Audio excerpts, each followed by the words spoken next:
ഞങ്ങൾ തെറ്റ് ചെയ്തെങ്കിൽ ക്ഷമിക്കണം, പറ്റുമെങ്കിൽ ഞങ്ങളെ ഒന്ന് ഇല്ലാതെയാക്കി തന്നാൽ വലിയ ഉപകാരം. അത്ര ഞാൻ അവരോട് തൊഴുതു പറയുക. മരിക്കൊന്നും വേണ്ടെന്നേ, എല്ലാവരും ഒക്കെ ഇല്ലേ ഇവിടെ? അവർക്ക് പറ്റുമെങ്കിൽ ഞങ്ങളുടെ കൊച്ചിൻ്റെ ജീവിതവും ഭാവിയും കളഞ്ഞ പോലെ ഞങ്ങളുടെ ജീവൻ എടുക്കാൻ പറ്റുമെങ്കിൽ അങ്ങനെ ചെയ്യുക. ഞങ്ങളെ പോലെയുള്ള പാവങ്ങളായിട്ടുള്ളവർക്ക് പിള്ളേരെ ഇങ്ങനെ വിദേശത്ത് വിട്ട് പഠിപ്പിക്കാൻ പറ്റില്ല. എന്നോട് പലരും ഞങ്ങളുടെ സമൂഹത്തിലുള്ള കത്തോലിക്കരായിട്ടുള്ളവർ, നിങ്ങൾ എന്തിനാണ് അങ്ങനെ ഇത്രയും കാശ് മുടക്കി വിട്ടത്, നിങ്ങൾക്കതിന് അർഹതയുണ്ടോ, ഇങ്ങനെയൊക്കെയാണ് പലരും ചോദിച്ചേക്കണത്. അതന്നെ ഞങ്ങളുടെ പിള്ളേർക്കും വിദേശത്ത് പോയി പഠിക്കാൻ പറ്റില്ലേ? നിങ്ങൾക്കതിന് യോഗ്യതയില്ലെന്ന് പറയാൻ ഇവർക്കൊക്കെ എന്ത് യോഗ്യതയുള്ളത്? ഇങ്ങനെയാണ് ജാതി സമൂഹത്തിൽ വർക്കൗട്ട് ആവുന്നത്. നിങ്ങൾ പറയും ജാതി ഡയറക്റ്റായിട്ട് ആരും ചോദിക്കത്തില്ല, നിൻ്റെ ജാതി എന്താ, നിൻ്റെ മതം എന്താ, നിൻ്റെ കുലം എന്താന്ന് ആരും ചോദിക്കത്തില്ല. പക്ഷേ അറിഞ്ഞു കേട്ട് ജാതി നല്ല രീതിയിൽ പ്രവർത്തിക്കുന്നുണ്ട്. ശരിക്കും ഇവർ ഇത്രയും സഫർ ചെയ്തേണ്ടി വന്നത് ഇവരുടെ പൈസ ഇല്ലായ്മ കൊണ്ടല്ല, ഇവരുടെ ജാതി കൊണ്ടാണ്, അല്ലെങ്കിൽ കൺവേർട്ടഡ് ക്രിസ്ത്യൻ എന്നുള്ള ഒരൊറ്റ ലേബലുള്ളതുകൊണ്ടാണ്. ഇല്ലെങ്കിൽ ഈ കുഞ്ഞിന് ഇപ്പോഴും അവിടെ പഠിക്കാൻ പറ്റുമായിരുന്നു. ഞാനൊരു പാർട്ടിയുടെ സംസ്ഥാന കമ്മിറ്റി അംഗമായിരുന്നു. ഒന്നും ഞാൻ വേണ്ടാന്ന് വെച്ചിട്ട് നടക്കുന്ന ആളാണ്. എനിക്കതിൽ അത്ര ഒന്നും എനിക്കിപ്പം താല്പര്യമില്ല ഒന്നിനോടും. സത്യം പറഞ്ഞാൽ ജീവിക്കണമെന്നും താല്പര്യമില്ല ഈ കൊച്ചിനിത് വന്നതിൻ്റെ പേരിൽ. ക്രൂരത പോട്ടെ, ഞങ്ങൾക്ക് സമൂഹത്തിൽ ഇറങ്ങി നടക്കാൻ പാടില്ലാത്ത രീതിയിൽ ഈ 3 വീട്ടുകാരും ഞങ്ങളെ പറ്റി അപവാദം പറഞ്ഞു നടക്കുന്നതിനോ അതാണ് ഞാൻ പറഞ്ഞത്. സത്യം പറഞ്ഞാൽ ഞങ്ങൾക്ക് ഇനി ജീവിക്കാൻ ഞങ്ങൾക്ക് ഒട്ടും താല്പര്യമില്ല. കാരണം കടവം അല്ല, ജനങ്ങൾ എന്താണ് അറിയേണ്ടതെന്നാണ് അമ്മ ആഗ്രഹിക്കുന്നത്. ഞങ്ങൾ ഈ 3 വീട്ടുകാരുടെ അടുത്തും ഞങ്ങൾ ആരെയും ഒരു ദ്രോഹിച്ചിട്ടില്ല. ഞങ്ങൾ ഈ സംഭവം നടക്കുന്നോളം വരെ ഞങ്ങൾ ഈ 3 വീട്ടുകാരും വലിയ പ്രശ്നങ്ങളൊന്നുമില്ലാതെ കഴിഞ്ഞുകൊണ്ടിരുന്നതാണ്. ഞങ്ങളുടെ കൊച്ചിന് എന്തിനു വേണ്ടി ഇങ്ങനെ ചെയ്തു? ഇപ്പം ഞാൻ പറഞ്ഞില്ലേ, എനിക്ക് അന്ന് മുതൽ എനിക്ക് ഈ കൊച്ചിന് ഇത് വന്നതിന് എനിക്ക് ജീവിക്കണമെന്ന് എനിക്കില്ല. മറ്റേ കൊച്ചിനും അപകടം പറ്റിയിരിക്കുമായിരുന്നു, ചേട്ടനും ഇങ്ങനെ വയ്യാതെ. ഇപ്പം ഇത്രയും കടങ്ങളുണ്ട്. എനിക്ക് സത്യം പറഞ്ഞാൽ ഞാൻ അതുകൊണ്ട് തന്നെയാണ് മരുന്നൊന്നും കഴിക്കാതെ ഇങ്ങനെ അവർക്ക് പറ്റുമെങ്കിൽ ഇവരുടെ കൂടെ വേറെയും പലരും കൂടിയിട്ടുണ്ട്. അന്ന് അവരോടും എനിക്ക് പറയാനുള്ള ഒറ്റ കാര്യമുള്ളൂ, ഞങ്ങൾ ആരോടും ഒരു തെറ്റ് ചെയ്തിട്ടില്ല. ഇനി അങ്ങനെ ഉണ്ടെങ്കിൽ ഞങ്ങൾ തെറ്റ് ചെയ്തെങ്കിൽ ക്ഷമിക്കണം, പറ്റുമെങ്കിൽ ഞങ്ങളെ ഒന്ന് ഇല്ലാതെയാക്കി തന്നാൽ വലിയ ഉപകാരം. അത്ര ഞാൻ അവരോട് തൊഴുതു പറയുക. അവർക്ക് പറ്റുമെങ്കിൽ ഞങ്ങളുടെ കൊച്ചിൻ്റെ ജീവിതവും ഭാവിയും കളഞ്ഞ പോലെ ഞങ്ങളുടെ ജീവൻ എടുക്കാൻ പറ്റുമെങ്കിൽ അങ്ങനെ ചെയ്യുക. അത്ര എനിക്ക് പറയാനുള്ളൂ. ഞങ്ങൾ ആരോടും ഒരു തെറ്റിനും പോയിട്ടില്ല. ഞാൻ അന്ന് തന്നെ പറഞ്ഞില്ലേ, ആ ഷൈനിയുടെ കുടുംബത്തിന് പറ്റിയ പോലെ സമൂഹം അറിയണം ഇത്. ഞങ്ങളെ പോലെയുള്ള പാവങ്ങളായിട്ടുള്ളവർക്ക് പിള്ളേരെ ഇങ്ങനെ വിദേശത്ത് വിട്ട് പഠിപ്പിക്കാൻ പറ്റില്ല. എന്നോട് പലരും ഞങ്ങളുടെ സമൂഹത്തിലുള്ള കത്തോലിക്കരായിട്ടുള്ളവർ, നിങ്ങൾ എന്തിനാണ് അങ്ങനെ ഇത്രയും കാശ് മുടക്കി വിട്ടത്, നിങ്ങൾക്കതിന് അർഹതയുണ്ടോ, ഇങ്ങനെയൊക്കെയാണ് പലരും ചോദിച്ചേക്കണത്. അതന്നെ ഞങ്ങളുടെ പിള്ളേർക്കും വിദേശത്ത് പോയി പഠിക്കാൻ പറ്റില്ലേ? ഞങ്ങൾ ആരോടും പിടിച്ചു കുറച്ചൊന്നുമല്ല, ഇങ്ങനെ അധ്വാനിച്ച് ജില്ലാ കൃഷി ഫാമിൽ നിങ്ങൾ അന്വേഷിച്ചറിയാൻ പറ്റും. ഞാനൊരു പാർട്ടിയുടെ സംസ്ഥാന കമ്മിറ്റി അംഗമായിരുന്നു. ഒന്നും ഞാൻ വേണ്ടാന്ന് വെച്ചിട്ട് നടക്കുന്ന ആളാണ്. എനിക്കതിൽ അത്ര ഒന്നും എനിക്കിപ്പം താല്പര്യമില്ല ഒന്നിനോടും. സത്യം പറഞ്ഞാൽ ജീവിക്കണമെന്നും താല്പര്യമില്ല ഈ കൊച്ചിനിത് വന്നതിൻ്റെ പേരിൽ. ടിക്കറ്റ് അവർ തന്നെ ഈ 3 പേരും കൂടെ, നമ്മുടെ വീടിനടുത്തുള്ള 3 പിള്ളേരും കൂടെ കയറ്റി വിടുന്നു. അപ്പോൾ കയറ്റി വിടുന്ന സമയത്ത് ഞാൻ പറഞ്ഞു, കൊച്ചു കയറി വന്നു കഴിഞ്ഞാൽ എനിക്ക് തിരിച്ച് കയറ്റി വിടാൻ പൈസ ഇല്ല കേട്ടോ. ഇല്ല അവൻ ചേച്ചി, അവൻ്റെ പൈസയുണ്ട്, അവൻ്റെ കയ്യിൽ പൈസ ഉണ്ടെന്ന് പറഞ്ഞു. അതുപോലെ തന്നെ ഇവൻ ഈ ഇൻസിഡൻറ്റ് പറ്റുന്ന സമയത്ത് ഈ സാർ ഇവരോട് പറഞ്ഞു, ഇവൻ്റെ ഒരു ഫോട്ടോ വെച്ച് നമുക്ക് ഇവന് ഇച്ചിരി പൈസ പിരിക്കാം ഇവൻ്റെ ആവശ്യങ്ങൾക്കെന്ന് പറഞ്ഞു. അപ്പോൾ ഇവർ പറഞ്ഞു വേണ്ട, അതൊന്നും വേണ്ടെന്ന്. എന്നിട്ട് ഇവർ ഈ കൊച്ചിനെ കയറ്റി വിടുന്നു. പുള്ളി അറിയുന്നില്ല പിന്നെ കയറ്റി വിട്ട സംഭവം. പുള്ളി ഞങ്ങളെ വിളിച്ച് വഴക്ക് പറഞ്ഞു, ഞാൻ അറിയാതെ നിങ്ങൾ എന്തിനീ കൊച്ചിന്. ഞങ്ങൾ പറഞ്ഞു ഞങ്ങളല്ല, കൊച്ചിൻ്റെ കയറി പോരുന്നു ഫ്ലൈറ്റ് ടിക്കറ്റിൻ്റെ ഒരു ഫോട്ടോ ചേട്ടൻ്റെ ഫോണിൽ വന്നപ്പോഴാണ് ഇവൻ തിരിച്ചു വരുന്നു എന്നുള്ളത് ഞങ്ങൾ അറിയുന്നത്. ഞങ്ങൾ എയർപോർട്ടിൽ ചെന്ന് പിക്ക് ചെയ്യാൻ ചെല്ലുന്നത് അങ്ങനെയാണ്. അപ്പം അത് ഇവർക്ക് അവിടെ നിന്ന് ഇവനെ എങ്ങനെയൊന്ന് ഒഴിവാക്കാൻ വേണ്ടി ഈ പിള്ളേർ അങ്ങനെ ചെയ്തു. അത് കഴിഞ്ഞിട്ട് വരുമ്പോൾ പൈസ കൊടുക്കണം എന്നാണ്. ഞങ്ങളുടെ അടുത്ത് ഇവർ വന്നില്ല. ഈ പിള്ളേർ പൈസയ്ക്കൊന്നും ഇവരുടെ വീട്ടിൽ നിന്നൊന്നും വന്നില്ല. ഇവർ ഈ അവിടെ ഈ സംഭവം നടക്കുമ്പോൾ മുതലേ ഇവർ ഞങ്ങളും അറിയുന്നില്ല. ഇവർ പറയുന്നുണ്ട് ഇവർ മൊത്തത്തിൽ അവിടെ നാട്ടിൽ മുഴുവനും കൊച്ചിന് മാനസിക രോഗമാണ്, അതുകൊണ്ട് കുഞ്ഞിൻ്റെ മകനിങ്ങനെ പോരുവാണ്, ഞങ്ങളുടെ പിള്ളേർ കയറ്റി വിടുവാണ്, ഇങ്ങനെയൊക്കെ പറയുന്നുണ്ട്. അപ്പോൾ എന്നോടിങ്ങനെ, ഞാൻ ജോലി ചെയ്യുന്ന 10-70 സ്റ്റാഫുള്ള സ്ഥലമാണ്. അപ്പോൾ അവിടെയുള്ളവർ ഇതൊക്കെ അറിയുന്നുണ്ട്. എന്നോട് ആരും ചോദിക്കുന്നൊന്നുമില്ല. അതിനിങ്ങനെ ഇവൻ വരുന്ന സമയത്താണെങ്കിൽ പോലും വന്നു കഴിഞ്ഞപ്പോഴും ആ സാറ് ഞങ്ങളെ വിളിച്ച് വഴക്ക് പറഞ്ഞെങ്കിലും സാറ് പറഞ്ഞു ഇവൻ വന്നത് എന്തെങ്കിലും സുഖയിൽ തലവേദനയായിട്ട് വന്നാൽ കുറച്ച് കഴിയുമ്പോൾ 1 മാസം കഴിയുമ്പോൾ കയറ്റി വിട്ടേരെ, ആരോടും ഒന്നും നിങ്ങൾ വിശദീകരിക്കാൻ നിൽക്കണ്ടെന്ന് പറഞ്ഞു. ശരി ഓക്കെ, ഞങ്ങൾ ആരോടും ഒന്നിനും പറഞ്ഞു. പക്ഷേ നാട് മുഴുവനും കൊച്ചിനെ പറ്റി വളരെ മോശമായ രീതിയിൽ എല്ലാവരും സംസാരം തുടങ്ങി. നമ്മുടെ ചെവിയിൽ എത്തുന്നില്ല, പിന്നീടാണ് അറിയുന്നത് ഈ കൊച്ചിനെ പറ്റി ഇങ്ങനെ പറഞ്ഞെന്നുള്ള വിവരമൊക്കെ നമ്മൾ അറിയുന്നത്. ജെഫിനെ അന്ന് അവരോടൊന്ന് കയറ്റി വിടാന്ന് പറഞ്ഞില്ലേ? അപ്പൊ ജെഫിന് ഇപ്പം രണ്ടാമത് ആ ഹോസ്പിറ്റലിലും ഇവർ തന്നെ ആയിരുന്നല്ലോ വന്നത്. ഓൾറെഡി മെന്റലി നമ്മളെ ടോർച്ചർ ചെയ്ത ആളുകൾ പിന്നീട് നമ്മൾ ഹോസ്പിറ്റലിൽ നിൽക്കുമ്പോൾ പേടിയുണ്ടായിരുന്നു ജെഫിന്. അതുപോലെ തന്നെ എനിക്ക് ഞാൻ ആ സമയത്ത് ഞാൻ മെന്റലി അൺസ്റ്റേബിൾ അല്ലായിരുന്നു. എനിക്ക് തലയിൽ കിടന്ന് ടിക് ടിക് എന്ന് വന്ന് അടിച്ചുകൊണ്ടിരിക്കുന്നു. അത് തന്നെ എനിക്ക് ഒരു സ്ഥലത്തേക്ക് കയറി കഴിഞ്ഞാൽ ആ സ്ഥലത്ത് നിന്ന് തിരിച്ചിറങ്ങി വരാൻ പറ്റില്ലായിരുന്നു. അത്രയ്ക്ക് ഞാൻ മെന്റലി അൺസ്റ്റേബിൾ ആയിരുന്നു. പിന്നെ എങ്ങനെയാണ് അവർ ഫ്ലൈറ്റിലേക്ക് എത്തിച്ചത്? ഫ്ലൈറ്റിലേക്ക് എത്തിച്ചത് അവർ എയർപോർട്ടിൽ എന്നെ കൊണ്ടുവിട്ടു. അതിൻ്റെ ഞാൻ അപ്പോൾ എനിക്ക് ചെറിയൊരു ഇത് മാത്രമേ ഉള്ളൂ, ചെറിയൊരു കണിക ഉള്ളൂ. എനിക്ക് ബോധം എന്നെ ഇവിടെ വന്നു കഴിഞ്ഞപ്പോൾ ഞാൻ ശരിക്കും മറന്നുപോയി. ഓരോരോ കാര്യങ്ങൾ എനിക്ക് റീകോൾ ചെയ്യാൻ പറ്റാനുള്ള അങ്ങനെ ഒത്തിരി പ്രശ്നങ്ങളുണ്ടായിരുന്നു. അത് കഴിഞ്ഞ് അവിടെ നിന്ന് ഞാൻ പോകുന്ന കഴിഞ്ഞപ്പോൾ എൻ്റെ ഫ്ലൈറ്റ് ടിക്കറ്റ് 3 നിന്ന് ഞാൻ കറക്റ്റ് 3 ലെവലിൽ ഇങ്ങനെ പിടിച്ചിട്ട് ഓരോ ഫ്ലൈറ്റ് ഞാൻ നോക്കിയാണ് കയറിക്കൊണ്ടിരുന്നത്. വേറെ എങ്ങോട്ടും പോകാണ്ട് ഞാൻ 3 ഫ്ലൈറ്റിൻ്റെ ടിക്കറ്റ് മാത്രം നോക്കിയിട്ട് കയറി ഇങ്ങോട്ട് വന്നുകൊണ്ടിരുന്നത്. അത്ര എൻ്റെ ഞാൻ അൺസ്റ്റേബിൾ ആയിരുന്നു. എൻ്റെ ബ്രെയിൻ അത്ര എനിക്ക് മനസ്സിലാവുന്നുണ്ട്. ബ്രെയിൻ അത്ര എന്താണെങ്കിലും ചേച്ചി നിങ്ങൾ ഇപ്പം ഞാൻ കേൾക്കുന്ന ഒരാളാണ്. എന്നെ സംബന്ധിച്ച് നിങ്ങൾ പറയുന്ന എല്ലാം സത്യമാണ്. എന്നെ സംബന്ധിച്ച് ഇത്രയും ക്രൂരതയൊന്നും ഒരു കുഞ്ഞുങ്ങളോട് ആരും കാണിക്കരുത്. ക്രൂരത പോട്ടെ, ഞങ്ങൾക്ക് സമൂഹത്തിൽ ഇറങ്ങി നടക്കാൻ പാടില്ലാത്ത രീതിയിൽ ഈ 3 വീട്ടുകാരും ഞങ്ങളെ പറ്റി അപവാദം പറഞ്ഞു നടക്കുന്നതിനോ അതാണ് ഞാൻ പറഞ്ഞത്. സത്യം പറഞ്ഞാൽ ഞങ്ങൾക്ക് ജീവിക്കാൻ ഞങ്ങൾക്ക് ഒട്ടും താല്പര്യമില്ല. കാരണം കടവും ഞാൻ പറഞ്ഞില്ലേ, ഈ 48,000 രൂപയോളം ഞങ്ങൾക്ക് ലോൺ അടയ്ക്കുന്നതിന് വേണം. അത് അനിയും കൊച്ചും കൂടി സഹായിച്ചാൽ പോണേ. എനിക്ക് ട്രീറ്റ്മെൻറ്റ് മുടങ്ങിയിട്ട് എത്ര നാളുകളായെന്നറിയോ? 1-2 ഗുളികയിൽ ഞാൻ 10 ഗുളിക കഴിക്കുന്ന ആളാണ് ഞാൻ. അമൃത ഹോസ്പിറ്റലിൽ 2 മാസം കൂടുമ്പോൾ ചെക്കപ്പുള്ള എനിക്ക് വർഷം അത് നാളുകളായി മുടങ്ങി. ഇതിപ്പം പഠിത്തം കഴിഞ്ഞവൻ ജോലിയിലേക്ക് കയറി എങ്ങനെയെങ്കിലും 2 വർഷം ഉന്തിത്തള്ളിപ്പോയി ഇവനൊരു ഭാവി ആയല്ലോ. അതുകൊണ്ടാണ് അങ്ങനെ കടമെടുത്ത് ഇവനെ വിട്ടത്. ആ മലയാളി അസോസിയേഷൻ്റെ സാറ് ആദ്യം സഹായിക്കാമെന്ന് പറഞ്ഞു, ഒരു വേണ്ടെന്ന് പറഞ്ഞു. രണ്ടാമത് കയറി പോന്നിട്ട് ഞങ്ങളുടെ എല്ലാ കാര്യങ്ങളും ആ സാറ് വിളിച്ച് എന്നും ചോദിക്കുമായിരുന്നു. അന്നേരം അസുഖവും ചേട്ടനും ഒരു അറ്റാക്ക് കഴിഞ്ഞ് 2 സ്റ്റഡും ബലൂണും ഒക്കെ ഇട്ട് ഇരിക്കുന്ന ആളാണ്. ചേട്ടനും ഒരു മരുന്ന് നല്ല രീതിയിൽ വേണം. അപ്പം ഈ എല്ലാ കാര്യങ്ങളും പുള്ളി ഞങ്ങളെ ചോദിച്ച് മനസ്സിലാക്കിക്കൊണ്ട് ആ സമയത്താണ് ഇവൻ്റെ അനിയൻ കൊച്ചിന് വണ്ടി ആക്സിഡൻ്റ് ഉണ്ടായി 2 കാലും ഒടിഞ്ഞ് കൊച്ചും കിടപ്പിലായത്. അപ്പോൾ പുള്ളി അതിനൊക്കെ സഹായിക്കാമെന്ന് പറഞ്ഞപ്പോൾ ഇവർ സഹായിക്കാൻ സമ്മതിച്ചില്ല. ഈ പിള്ളേർ സഹായിക്കരുത്, ഇവൻ ക്രിമിനലാണ്, ഇവൻ പെണ്ണുകേസും കഴിഞ്ഞ് വന്നതാണ്, ഇങ്ങനെയൊക്കെയുള്ള അപവാദങ്ങൾ ആ പുള്ളിനെയും ധരിപ്പിച്ചു. ആ പുള്ളി ആദ്യം പുള്ളി ഇവനെ കാണുന്ന എയർപോർട്ടിൽ വെച്ച് വയലൻ്റായിട്ട് നിൽക്കുന്നതാണ്. അപ്പോൾ പുള്ളിനെ തെറ്റിദ്ധരിപ്പിച്ചപ്പം പുള്ളി അത് വിശ്വസിച്ചു. പിന്നെ രണ്ടാമത് ഇങ്ങനെ ഇവന് 1 മാസം കഴിഞ്ഞ് ഇവൻ കയറിപ്പോകാൻ റെഡിയായി ഇവൻ. അപ്പോൾ ഇവനെ ഓക്കെ ആകാത്തതുകൊണ്ട് ഞങ്ങൾ വിട്ടില്ല. അപ്പോൾ ഞങ്ങൾ കോളേജിലേക്ക് നിന്റെ മെഡിക്കൽ 1 മാസം കൂടെ നീ കൊടുക്കുമെന്നും പറഞ്ഞ് ഇവനെ കൊണ്ട് അയപ്പിക്കുന്നു. അപ്പോൾ ഇത് കോളേജിൽ അക്സെപ്റ്റ് ചെയ്യുന്നില്ല ഈ സംഗതി.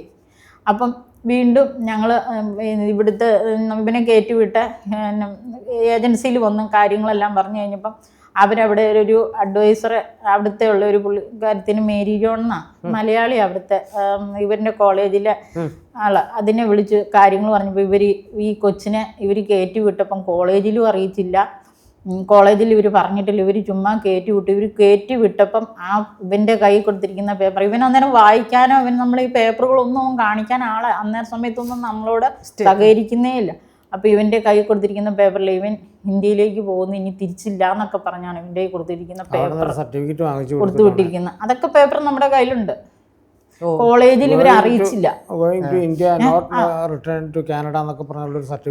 ആ സാറ് ഒത്തിരി നമ്മളുടെ എനിക്ക് മരുന്ന് മേടിക്കാനും നമ്മുടെ വീട്ടിലുള്ള കടബാധ്യതകൾ തീർക്കാനും എല്ലാം പുള്ളി സഹായിക്കാമെന്ന് നമ്മളോട് പറഞ്ഞു. അപ്പോൾ ഈ പുള്ളീനെ ഇവർ തെറ്റിദ്ധരിപ്പിച്ചു കൊടുക്കരുത്. അപ്പം ഇവരത് കഴിഞ്ഞ് ഇവൻ പോന്നു 3-4 മാസം കഴിഞ്ഞപ്പോൾ ഈ പിള്ളേർ നാട്ടിൽ വന്നു.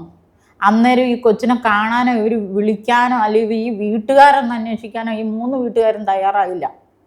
ഞങ്ങൾ അങ്ങോട്ട് അവരെ വിളിക്കുമ്പോൾ നിങ്ങൾ ശല്യം ചെയ്യാൻ എന്തെങ്കിലും ഉണ്ട്, അവർക്ക് ഈ 3 വീട്ടുകാരും അറിഞ്ഞുകൊണ്ടാണ് ഈ കൊച്ചുങ്ങൾ ഇത് ചെയ്തിരിക്കുന്നത്. ഇപ്പം എന്താണെങ്കിലും നമ്മൾ വേറൊരു നാട്ടിൽ വേണ്ട. ഇപ്പം ഞാൻ കോട്ടയംകാരിയാണ്. ഞാൻ ഇവിടെ വന്നിട്ട് ഈ എറണാകുളത്ത് വന്ന് നിൽക്കുമ്പോൾ കോട്ടയത്തെ വണ്ടിയുടെ രജിസ്ട്രേഷൻ കണ്ട അയ്യോ കോട്ടയംകാർ, ഇല്ലെങ്കിൽ വേറെ ആളോട് സംസാരിക്കുമ്പോൾ കോട്ടയം എന്ന് പറയുമ്പോൾ നമുക്കൊരു ഫീലാണ്. അതുപോലെ തന്നെ നമ്മളിവിടെ നിന്ന് എവിടെ പോയാലും, ഇപ്പോൾ കേരളത്തിന് വെളിയിൽ പോയാൽ ഒരു മലയാളിയെ കാണുമ്പോൾ സന്തോഷമാണ്, ഇന്ത്യക്ക് വെളിയിൽ പോകുമ്പോൾ ഒരു മലയാളിയെ കാണുമ്പോൾ സന്തോഷമാണ്. എന്തോ ഒരു ഊർജ്ജം കിട്ടുന്ന പോലെ നമുക്ക് സംസാരിക്കാൻ, അല്ലെങ്കിൽ നമ്മളോട് സഹകരിക്കുന്ന മനുഷ്യരെന്ന നിലയിൽ. എന്തുകൊണ്ടായിരിക്കും ഈ കുഞ്ഞുങ്ങൾ, ഇപ്പം നമ്മളൊരു വിശ്വസിച്ച് ചേച്ചി പറഞ്ഞ പോലെ ചെറുപ്പം പോലെ കാണുന്നവരാണ്, എന്തുകൊണ്ടായിരിക്കും ചേച്ചി ഇവരിങ്ങനെ ചെയ്തത്? കാരണം ആ പിള്ളേരെന്ന് ഞാൻ പറഞ്ഞില്ലേ, റോമൻ കത്തോലിക്കര്, ഞങ്ങൾ പാവങ്ങളൊന്നും.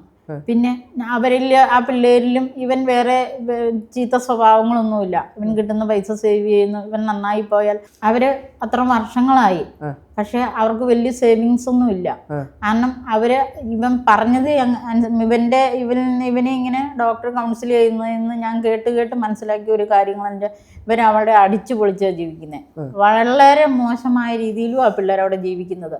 അത് ഇവൻ പറയാതെ തന്നെ എൻ്റെ സുഹൃത്തുക്കൾ ഇവരുടെ വായിൽ നിന്നും കേട്ട വാക്കുകൾ എന്നോട് ചോദിച്ചു, എടി നിന്റെ മോനെ ഇങ്ങനെ അവര് ലേഡീസിനെ കൊണ്ടുവന്ന് ഫോട്ടോ എടുക്കാൻ ശ്രമിച്ചോ, അങ്ങനെ ഫോട്ടോ എടുക്കാനായിട്ട് നീ അങ്ങനെ ചെയ്യും ഇങ്ങനെ ചെയ്യുന്നൊക്കെ പറഞ്ഞ് അങ്ങനെയൊക്കെ കൊച്ചിനെ ചെയ്യിച്ചോന്ന് അവർ ചോദിക്കുമ്പോൾ ഞാൻ വീട്ടിൽ വന്ന് ചോദിക്കാടാ നിന്നെ അവരിങ്ങനെ ചെയ്തോന്ന് ചോദിക്കുമ്പോൾ അമ്മ എങ്ങനെ ഇതറിഞ്ഞേ ഇവൻ എന്നോട് ചോദിക്കുന്ന. അവരതൊക്കെ വെളിയിൽ അവിടെ നടന്ന കാര്യങ്ങൾ അവരുടെ പിള്ളേർ കൂട്ടുകാർ മുഖേന ആയിരിക്കും വെളിയിൽ പോയത്. അങ്ങനെയൊക്കെ ഓരോന്നും അവിടെ ചെയ്തതായിട്ട് എൻ്റെ കൂട്ടുകാർ മുഖേന ഞാൻ അറിഞ്ഞു. ഈ ലൈംഗികമായിട്ട് അവർ ഉപദ്രവിക്കാൻ ശ്രമിച്ചിരുന്നു? ലൈംഗികമായിട്ട് അവരെ ഞാൻ അവിടെ ഇരുന്ന് കഴിയുമ്പം വൈകുന്നേരം പാർട്ടിയുടെ സമയത്ത് ഇവന്മാർ എല്ലാവരും ഇറങ്ങിപ്പോയിട്ട് എൻ്റെ റൂമിലേക്ക് മാത്രം ഒരു പെൺകുട്ടീനെ അയച്ചിട്ടുണ്ടായിരുന്നു. അവന്മാർ എന്ന് വെച്ച് കഴിഞ്ഞാൽ അവന്മാർ മദ്യം കഴിക്കാനൊക്കെ ആണെങ്കിൽ നമുക്കിങ്ങനെ ഒഴിച്ചു വന്നിട്ട് കുടിക്കാൻ വേണ്ടിയിട്ട് ട്രൈ ചെയ്ത് നോക്കുന്ന അവന്മാരിങ്ങനെ നമ്മളെ കൊണ്ട് ഇങ്ങനെ നിർബന്ധിക്കും, സെഡ്യൂസ് ചെയ്യിക്കും ഇങ്ങനെ ചെയ്യാൻ വേണ്ടിയിട്ട്. അപ്പം നമ്മൾ ആ ചേച്ചീനെ എൻ്റെ അടുത്ത് കൊണ്ടിരുത്തിയിട്ട് ഇങ്ങനെ അടുത്ത് കൊണ്ടിരുത്തി. എന്നിട്ട് പാർട്ടിക്ക് നടക്കും. അപ്പോൾ ഇങ്ങനെ വുമൺസൊക്കെ വന്നതാണ്. അപ്പോൾ എൻ്റെ അടുത്ത് കൊണ്ടിരുത്തി. അപ്പോൾ അവരുമായിട്ട് സല്ലപിക്കാൻ വേണ്ടിയിട്ടായിരിക്കണമെന്ന് തോന്നുന്നു. പക്ഷെ ഞാൻ അങ്ങനെ താല്പര്യമില്ലാത്ത രീതിയിൽ ഞാൻ അവിടെ നിന്ന് എണീറ്റ് പോവുകയത്. എനിക്ക് അങ്ങനെ ചേച്ചി ഇപ്പം മോന് തിരിച്ചു പോകാൻ പറ്റിയിട്ടില്ല. സെപ്റ്റംബറിൽ നാട്ടിൽ വന്നാണ്. ഇപ്പം അവനെ അവിടുത്തെ പഠനം നിർത്തുകയും ചെയ്തു. ഇനി കാനഡയിലേക്ക് തിരിച്ചില്ലെന്നും പറഞ്ഞ് എഴുതി കൊടുക്കുകയും ചെയ്തു. ബാൻ ചെയ്തൊക്കെ അവിടെ അവിടെ പ്ലെയിനിലോ ഒക്കെ യാത്ര പോലും ബാൻ ചെയ്തേക്കുക. കാരണം ഇപ്പോൾ ഇതിങ്ങനെ note to be return to Canada എന്നുള്ള ഒരു സർട്ടിഫിക്കറ്റ് അവിടുത്തെ ഡോക്ടറെ സർട്ടിഫിക്കറ്റാണ്. അപ്പോൾ അതുകൊണ്ട് അവിടെ യാത്ര പോലും ബാൻ ചെയ്തേക്കുക. ആ ബാൻ മാറ്റിയിട്ട് വേണമെങ്കിൽ പോകാൻ പറ്റത്തുള്ളൂ. അതിൻ്റെ ഇവനെ മെഡിക്കൽ എടുത്തിരിക്കുക കിംസിലാണ്. അപ്പം ഈ ഇവിടുത്തെ ഫിറ്റാന്നുള്ള രീതിയിൽ ഇനി പോയി കിംസിൽ അവിടുത്തെ ഡോക്ടർ സർട്ടിഫൈ ചെയ്യണം. ഇനി കയറി പോകണമെങ്കിൽ ഞങ്ങൾക്ക് ഇനി പൈസ ഇല്ല. പഠനം മുടങ്ങിയിട്ട് ഇപ്പോൾ 1 വർഷമായില്ലേ? തിരിച്ച് ചെന്നാൽ പഠിക്കാൻ പറ്റുമോ? ഇപ്പം എനിക്ക് കുഴപ്പമില്ല. നേരത്തെ ആദ്യത്തെ ഒരു 6 മാസത്തോളം എനിക്ക് റീകോൾ ചെയ്യാനൊക്കെ ഭയങ്കര ബുദ്ധിമുട്ടായിരുന്നു. അത് കഴിഞ്ഞ് അപ്പോഴെനിക്ക് ഇവന്മാരെന്നെ ഈ ചെയ്ത കാര്യങ്ങളൊന്നും ഞാൻ അധികം വീട്ടിൽ പറയാനുള്ള. അത് കഴിഞ്ഞ് ഞാൻ പതുക്കെ ഓരോന്നായിട്ട് അതിന് ഓർമ്മ വന്നു കഴിഞ്ഞപ്പോഴാണ് ഓർത്തെടുത്ത് ഞാൻ പറഞ്ഞു. സൈക്കാട്രിസ്റ്റിന്റെ അടുത്ത് പോകുന്നുണ്ടോ? അവിടെ കൗൺസിലിംഗ് ഒക്കെ നടത്തിയായിരുന്നു. അവിടെ ആ കൗൺസിലിംഗിലാണ് ഈ അവിടുത്തെ കാര്യങ്ങളെല്ലാം ഈ പിള്ളേര് ഞങ്ങളോട് പറഞ്ഞിരുന്നത് ഇവൻ വരുമ്പോഴേ ഇവന് മാനസിക രോഗം ഉണ്ടെന്ന് അറിഞ്ഞു. അപ്പൊ ഞങ്ങൾ ഓർത്ത് കാനഡയിൽ ചെല്ലുമ്പോഴേ ഇവന് മാനസിക രോഗം ഉണ്ടെന്ന് ഞങ്ങളെ ധരിപ്പിച്ചു ഈ പിള്ളേര്.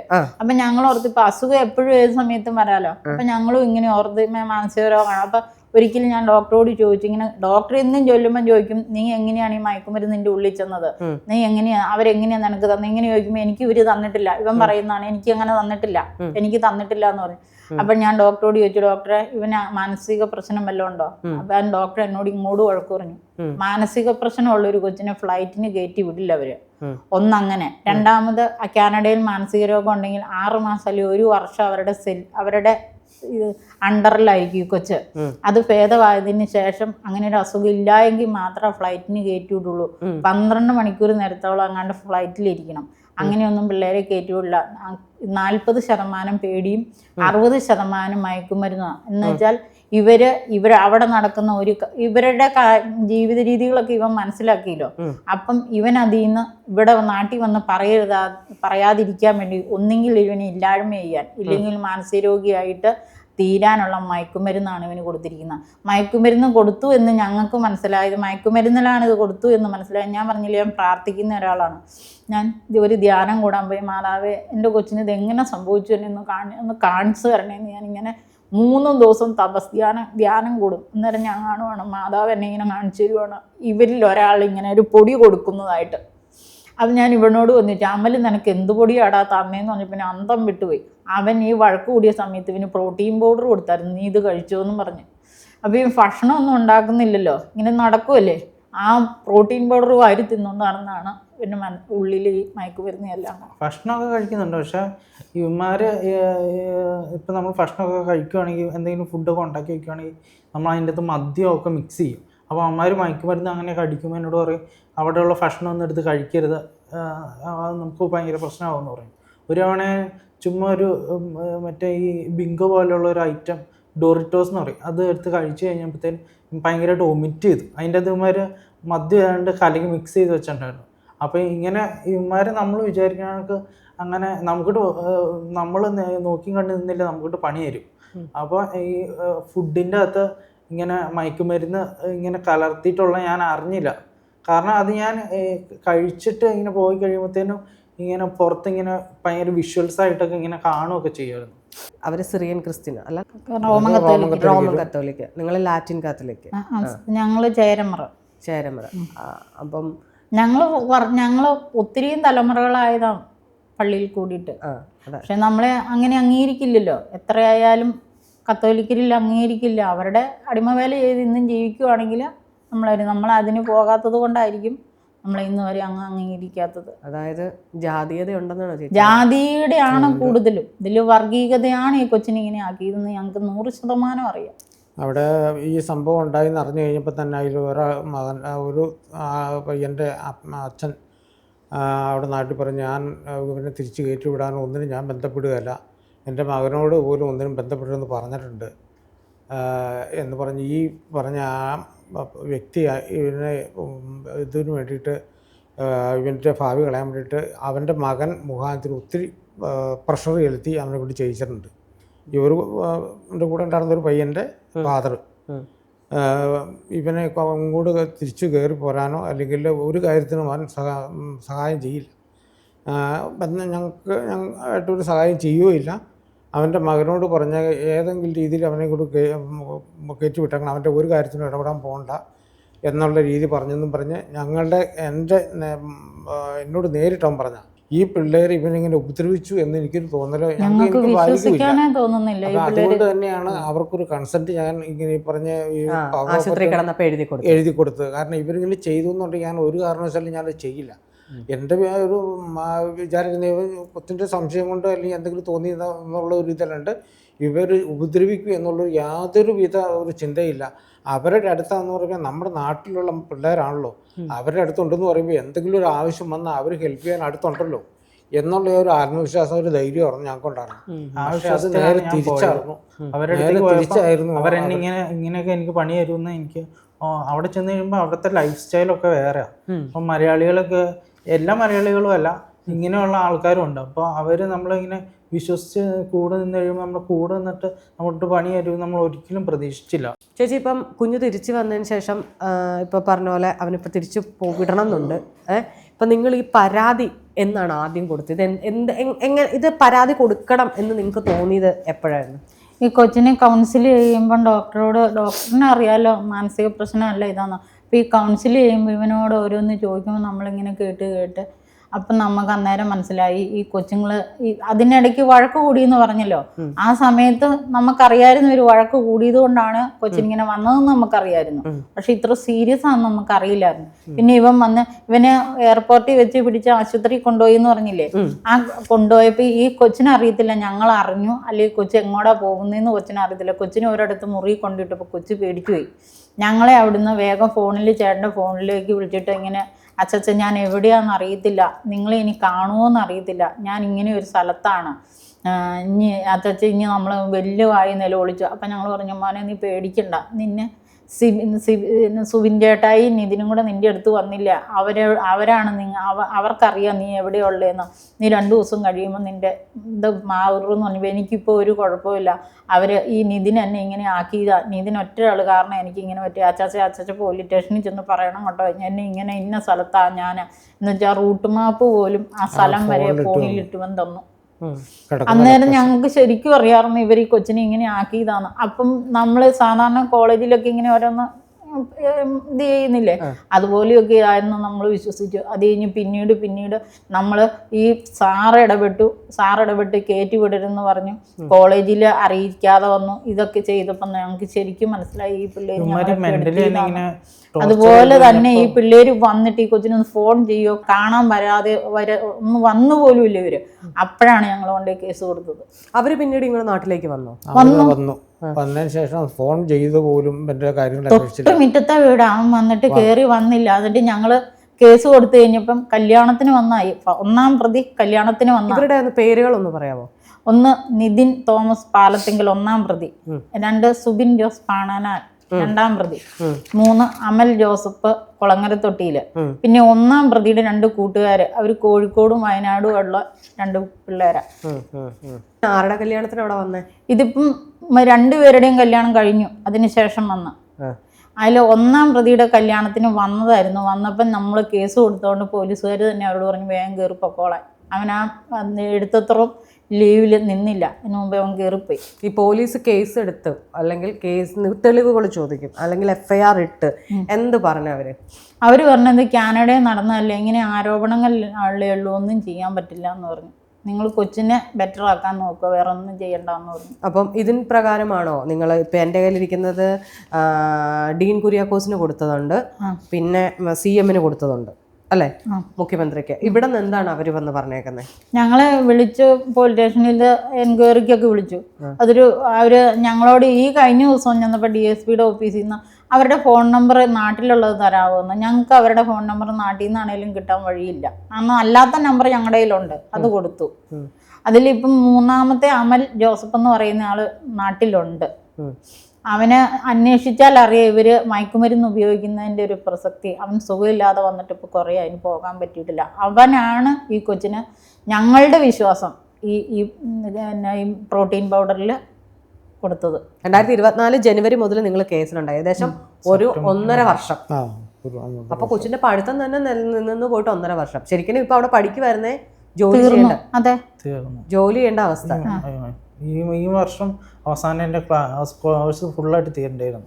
ചേച്ചിക്ക് എന്താ തോന്നി? കുഞ്ഞുങ്ങൾ ഇപ്പം തൊട്ടുമുറ്റത്താണ്, കണ്ടു വളർന്നവരാണ്, ഇവരിങ്ങനെ ചെയ്യണം, അല്ലെങ്കിൽ ഇങ്ങനെ ഈ കുഞ്ഞിനോട് ഇങ്ങനെ ഒരു ദ്രോഹം ചെയ്യണം, അവർക്കൊരു കളിപ്പാവയോ, അല്ലെങ്കിൽ നമ്മുടെ നാട്ടിൽ നിന്ന് ചെല്ലുന്ന ഒരുമാതിരിപ്പെട്ടവരൊക്കെ, ഞാൻ പറഞ്ഞില്ല സ്വന്തം നാട്ടുകാരാകുമ്പോൾ പാവങ്ങളാണെങ്കിൽ, സാധാരണക്കാരാണെങ്കിൽ ഒന്നുകൂടെയൊക്കെ ഹെൽപ്പ് ചെയ്യുമെന്നേ നമ്മൾ കേട്ടിട്ടുള്ളൂ. കാരണം നമുക്ക് ഫുഡില്ലെങ്കിലും നമ്മളെ ഒരു നേരം ചേർത്ത് പിടിക്കുന്ന മനുഷ്യന്മാരെ ഉള്ളൂ എന്നാണ് നമ്മൾ കേട്ട് വെച്ചേക്കുന്നത്. അപ്പോൾ ഇതെന്തായിരിക്കും നിങ്ങൾക്ക് അങ്ങനെ ഒരു?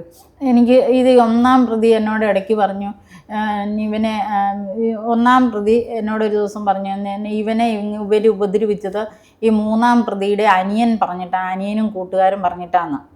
3-ാം പ്രതി അമലിൻ്റെ അനിയനും അവൻ്റെ കൂട്ടുകാരും പറഞ്ഞിട്ടാണ്. അതിനൊരു കാരണമുണ്ട്. ഇവർ പോകുന്നതിന് മുമ്പ് ഇവൻ്റെ ഈ അമലിൻ്റെ അനിയനും വേറൊരു കൊച്ചും, അവർ 2 പേരും ചേട്ടന്മാർ കാനഡയിലുണ്ട്. അവർ 2 പേരും പോകാനായിട്ട് IELTS എഴുതിക്കൊണ്ട് നടക്കുക. അപ്പോൾ ഇവൻ അതിനുവേണ്ടി ഒരുങ്ങിയിട്ടില്ല. അപ്പം ഞാൻ ഇവൻ എപ്പോഴും ഇങ്ങനെ പോകുന്ന കാര്യം പറഞ്ഞപ്പോൾ, കാനഡയ്ക്ക് പോകുന്ന കാര്യം പറഞ്ഞപ്പോൾ ഞാൻ ഇവരോട് ചുമ്മാ ചോദിച്ചോടെ പിള്ളേരെ കാനഡയ്ക്ക് പോകുന്നതിന് എത്ര രൂപ ചിലവ് വരൂടാ? അപ്പം എന്നോട് പറഞ്ഞു, മിൻ ടീച്ചറെ, ഞാൻ ടീച്ചറെ എന്ന് വിളിക്കുന്നത്, മിൻ ടീച്ചറെ നിങ്ങൾ പാവങ്ങളാണ്, നിങ്ങളെ കൊണ്ട് അതൊന്നും സാധിക്കില്ല കേട്ടോ എന്ന് പറഞ്ഞു.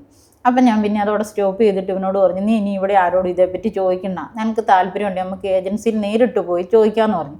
അപ്പം ഞാനും എൻ്റെ ഒരു കൂട്ടുകാരി, അതിൻ്റെ മോനും ഇവനും ഒന്നിച്ച് പഠിക്കുന്നതാണ്. അപ്പം ഞങ്ങൾ 2 പേരും കോട്ടയത്ത് പോയി ഇതേപ്പറ്റി അന്വേഷിക്കുന്നു. അപ്പം ഇവർ IELTS എഴുതാനായിട്ട് ഇവൻ പ്രിപ്പയർ ചെയ്യുന്നു. ഇവൻ്റെ കൂടെ വേറെ കുറേ പിള്ളേരും ചെയ്യുന്നു. ആ പിള്ളേർ ഇവരെല്ലാം എഴുതിയെങ്കിലും ആദ്യത്തെ ചാൻസിൽ തന്നെ ഇവൻ ജയിച്ചു, അവർക്ക് കിട്ടിയില്ല. വീണ്ടും അവരെഴുതി, ഇവന് നല്ല സ്കോർ കിട്ടി, അവർക്ക് കിട്ടിയില്ല. അപ്പം ഇവരോട് ആരോടും ഇവൻ കാനഡയ്ക്ക് പോകുന്ന കാര്യം പറഞ്ഞില്ല. ഇവൻ പോകുന്നതിൻ്റെ തലേദിവസം വൈകിട്ടാണ് ഈ വീട്ടിൽ ഈ പിള്ളേർ അവിടെ ഉള്ളത് കൊണ്ട് ഇവരുടെ വീട്ടിൽ ചെന്ന് പറയുന്നത്. അപ്പം ആ ഒരു വൈരാഗ്യം ഈ പിള്ളേർ ഇവരോട് പറഞ്ഞു. ആ വൈരാഗ്യത്തിന്റെ പുറത്താ ചെയ്തതെന്ന് ഒന്നാം പ്രതി ഞങ്ങളോട് പറഞ്ഞു. അമലിൻ്റെ അനിയൻ ഓൾറെഡി എഴുതാനിരുന്ന, അപ്പോൾ അവൻ എഴുതിയിട്ട് കിട്ടിയില്ല. അപ്പോൾ കിട്ടാണ്ടായിട്ട് കാനഡയ്ക്ക് പോകാണ്ട് കിട്ടാനിട്ടാണ് അവൻ UK കയറിപ്പോയത്. അപ്പോൾ അവന് എനിക്ക് കിട്ടിയതിൻ്റെയും കിട്ടാത്തതിൻ്റെ ഒരു അസൂയ, അങ്ങനെ ഒരു ഇതവനുണ്ടായിരുന്നു. അതിൻ്റെ ഒരു ഇതാണെന്ന് തോന്നുന്നു അവൻ അങ്ങനെ. നാട്ടിൽ നിന്ന് വിളിച്ചു പറഞ്ഞു എന്ന് പറഞ്ഞ് ഇവൻ ചെല്ലുന്നതിന് 2-3 വർഷം മുമ്പ് പോയ പിള്ളേരല്ലേ. ഈ നാട്ടില് ഇവന് ക്രിമിനലാണ്, എൻ്റെ പെണ്ണ് കേസും കഴിഞ്ഞാൽ വന്നേന്നൊക്കെ ഇവർ വിളിച്ചു പറഞ്ഞാണ്. അതുകൊണ്ടാണ് ഞാൻ ഇവനെ ചെയ്തതെന്ന് ഒന്നാം പ്രതിയോട് നേരിട്ട് പറഞ്ഞു. ഓ, പെണ്ണ് കേസിൽ പെട്ടത് കൊണ്ടാണ് ഞാൻ ചെയ്തതെന്നാണ് ഒന്നാം പ്രതി പറയുന്നത്. ക്രിമിനലാണ്. ചേച്ചിക്ക് ജെഫിൻ അല്ലാതെ എത്ര മക്കളാ ഉള്ളത്? ഒരു മോനും കൂടെ ഉണ്ട്. ഒരു മോൻ. 2 ആൺപിള്ളേരാണ്. അവൻ എന്തെടുക്കുന്നു? അവൻ CCTV ക്യാമറ ടെക്നീഷ്യനാണ്. ശരിക്കും പറഞ്ഞാൽ ജെഫിൻ നന്നായിട്ട് പഠിക്കുന്നതിനും ബ്രില്യൻ്റ് ആയിട്ടൊരു സ്റ്റുഡൻ്റ് ആയിരുന്നു അല്ലേ? പഠിക്കുന്നത് തന്നെയല്ല, ഇവൻ ഈ നല്ല മാത്സ് എന്ന് പറയുന്ന ഇതിൻ്റെ ഒരു സെയിൽസ്മാനായിട്ട് അവിടെ കയറിയെങ്കിൽ അവൻ അവിടെ അക്കൗണ്ടൻ്റ് ആയിട്ട് നന്നായിട്ട് ജോലി ചെയ്തുകൊണ്ടിരിക്കുമ്പോഴാണ് ഇവൻ IELTS എഴുതുന്നത്. ആ ജോലിയിലിരിക്കുമ്പോൾ IELTS എഴുതി. അപ്പം ഞാൻ പറഞ്ഞു, നീ നന്നായിട്ട് മാർക്ക് മേടിക്കണേ, നീ ജോലിയിൽ ഇരുന്നുകൊണ്ട് നീ ചെയ്യരുത്, ഒന്നെങ്കിൽ ലീവ് എടുത്ത് നീ IELTS എഴുതണം, അതിൽ വെറുതെ പൈസ കളയരുതെന്ന് പറഞ്ഞു. അപ്പോൾ അവർ ലീവ് കൊടുക്കില്ല. അപ്പോൾ ഞാൻ പറഞ്ഞു, ജോലി രാജിവെച്ചിട്ട് നീ എഴുതിക്കോളാൻ പറഞ്ഞു, അടുത്ത ജോലി പിന്നെ കണ്ടുപിടിക്കാം. അങ്ങനെയാണ് ആ സമയത്തും ഇവന് എത്ര രൂപ വെച്ച്, ഇവന് അധികം വലിയ ചിലവുകളും കാര്യം, ഇടയ്ക്ക് ഫോൺ ചാർജ് ചെയ്യുക, അല്ലെങ്കിൽ എന്തെങ്കിലും ചെറിയ ഭക്ഷണങ്ങൾ ഇങ്ങനെ കഴിക്കുക. അപ്പോൾ അതിന് ഞങ്ങൾ രണ്ടുപേരും പൈസ കൊടുക്കാറുണ്ട്. അപ്പോൾ ഇവൻ ഇങ്ങനെ കൊടുത്തെങ്കിൽ പോലും ഇവൻ ആദ്യം എൻജിനീയറിങ്ങിനായിരുന്നു പഠിച്ചത്. ആ പഠിക്കുന്ന സമയത്ത് ഒരു ദിവസം കിട്ടിയാൽ പോലും ഇവൻ എന്തെങ്കിലും ഒന്നെങ്കിൽ ഈ ടൈലിൻ്റെ പണിക്ക് പോകും, അല്ലെങ്കിൽ അങ്ങനെ ഓരോ പണിക്ക് പോകും. ഇങ്ങനെ പോകരുതെന്ന് ഞങ്ങൾ പറഞ്ഞാലും അവൻ പോകുമായിരുന്നു. അതുപോലെ ഈ IELTS എഴുതിക്കൊണ്ടിരുന്ന സമയത്ത് ഞങ്ങൾ രണ്ടുപേരും ജോലിക്കും, ചേട്ടൻ ഓട്ടോ ഓടിക്കാനും ഞാൻ ജോലിക്കും പോണ സമയത്ത് ഫുഡ് ഡെലിവറിക്ക് വരെ പോകുന്നുണ്ടായിരുന്നു. അങ്ങനെ ഹാർഡ് വർക്ക് ചെയ്തുകൊണ്ടിരുന്ന കൊച്ചാണ്.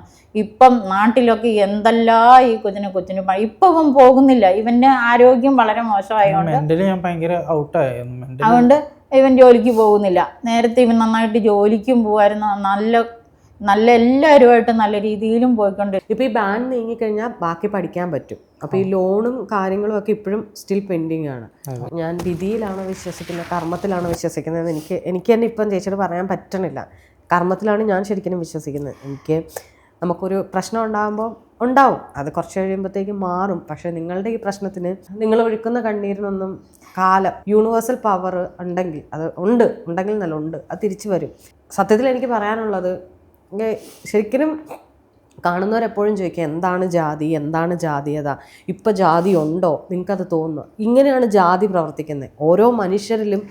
ഇപ്പം ആ അമ്മ തന്നെ പറഞ്ഞൊരു വാചകം എടുത്തു പറയാം, അവർ കാലാകാലങ്ങളായിട്ട് കൺവേർട്ടഡ് ക്രിസ്ത്യനായി അവരെ അംഗീകരിക്കാൻ ക്രിസ്ത്യാനിറ്റിയിൽ തന്നെ മടിക്കുന്ന ഒരു സമൂഹം ഉണ്ടെന്ന് അനുഭവത്തിൻ്റെ വെളിച്ചത്തിൽ ആ അമ്മ പറഞ്ഞത് നമ്മളോട്.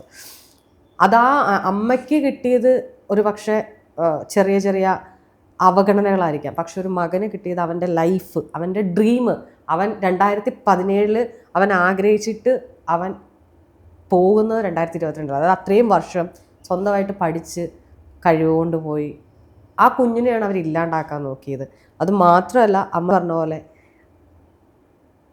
നിങ്ങൾക്കതിന് യോഗ്യതയില്ലെന്ന് പറയാൻ ഇവർക്കൊക്കെ എന്ത് യോഗ്യതയുള്ളത്?